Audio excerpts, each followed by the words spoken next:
It is time to make the pizza. Let's do it. You know, the Aquabats said pizza day is the best day of the week, and I agree. Making your own pizza can be fun, sometimes frustrating, but always fulfilling. The video covers the process of making and shaping pizza dough and baking in a home oven. Everything from shaping the balls to stretching the dough, topping, and baking. There are two important tools that I use, a wooden pizza peel and a pizza stone.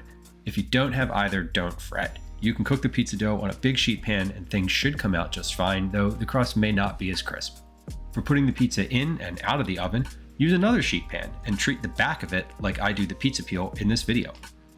On pizza nights, or sometimes the night before, I prep all my ingredients in advance, so when it comes time to bake, I can just focus on the process. I love experimenting with toppings and sauces. There's no wrong combination, really. Yes, even pineapple, don't at me. For all my red pies, I use a very simple uncooked sauce. A can of crushed tomatoes, salt, grated garlic, and olive oil. It's simple to make and cooks as the pies bake. Unlike your ingredients, you'll need to prep your dough ahead of time. Most folks rest their dough for 24 to 48 hours, though I know some folks go longer. In this video, we're starting with a single large ball of dough that's rested for 48 hours in the refrigerator. Let's jump into getting those dough balls shaped. What we're going to do is, we have 4 little bowls here. We're going to scrape this down off the side of the bowl, like that, just to get it detached. I'm going to weigh this thing. So I'm just going to drop it into a larger bowl here. I get a bit in the weeds here on specific numbers, so let's not be boring. If you want uniform pizzas, weigh your dough and divide it evenly. Don't worry if you need to pinch off a little dough to get things even, you're shaping and resting them again and they'll come together. If you don't care about evenly sized pizzas, go ahead and eyeball the whole process. We're going to shape these. So I'm going to flour my hands. Basically, take these and you're shaping them and folding it in on itself. I'm letting it fall, letting gravity take hold and fall through my hands here. And then you're collecting it up at the top. It's like a little coin purse, think of it like a leather coin purse. Give it a little twist. And then you're doing that again, turning it a quarter turn and folding it in on itself. And every time you're kind of collecting it a little bit at the top. So you're getting a smooth dough ball underneath. And then you're going to put that with a little flour in one of the bowls. That is going to double in size. Some notes here to recap the shaping process. You'll want to keep your hands floured. The dough can be pretty sticky. When you pinch together the bottom, you don't need it to be tightly sealed. If it's mostly sticking together in your hand, that should be enough. The goal here is to fold the dough in on itself and arrive at a relatively smooth top, not a perfectly sealed bottom. You'll rest the dough for a few hours until it's doubled in size. I like to rest mine in their own glass bowls, but you can also rest them all together on a sheet pan. Regardless of your resting method, cover them with a towel and keep them out of the fridge until they've doubled in size.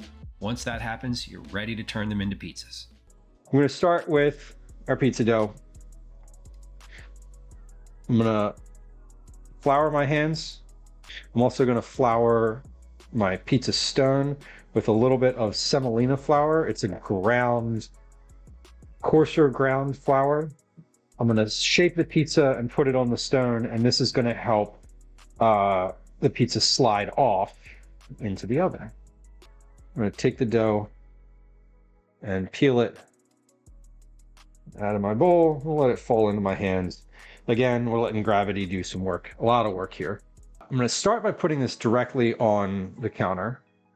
We're going to take this dough with our nicely powdered hands. We're going to put that on the counter, and I'm just going to move and make a dent in the middle.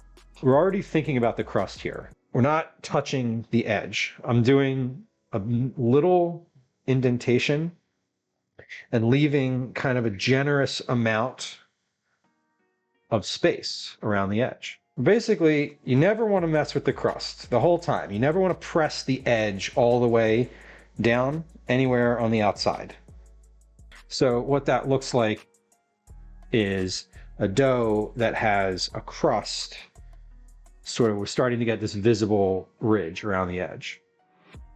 Now I'm taking it and I'm starting to let it fall. Again, we're letting gravity do the work over top of my knuckles, using my knuckles right at the edge where the crust is. So I'm kind of pulling, I'm letting the crust get thinner. I'm letting some of that dough that I had put over on the crust sort of stretch into that middle part while retaining a little crust around the edge. And again, we're just letting gravity do as much work as possible while keeping the crust on the edge of your knuckles. And it's okay if it falls.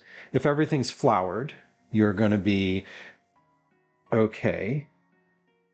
And it's okay if you see like a little thin spot happening, just don't put your hand right on there. And now we have essentially a crust.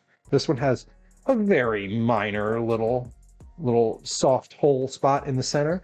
So all I'm going to do when I put it down on my pizza peel here is